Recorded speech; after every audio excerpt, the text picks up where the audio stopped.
في راجل زعلان منك. الراجل ده شعره غامق وبيتعذب، بس بيلعب لعبة. خد قرار وباين إنه تايه. إشارة مهمة. خليك معايا دلوقتي عشان هكشفلك إذا كان هيرجع يدور عليك ولا لأ.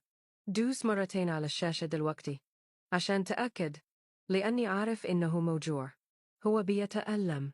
عارفة كبرياءه؟ هو موجوع عشان عارف إنه ما يقدرش يكذب عليك. دلوقتي اعمل كده. بص على الساعة واكتب في التعليقات الوقت اللي شفت فيه الفيديو بالضبط. لو عملت كده هبعتلك رسالة روحية خاصة. دلوقتي هنشوف إذا كان هيدور عليك، وهل يستاهل تصممي على الحب ده ولا لأ. هو مش مرتاح، عايز يعتذر لك، بس في حاجة لسه مانعاه. كبرياءه أو تأثير حد. أنا عارف بس إنه مش عايز يخسرك لأنه بيحبك، وبقولك إنه يدور عليك. بس دلوقتي يجي الاختبار الحقيقي.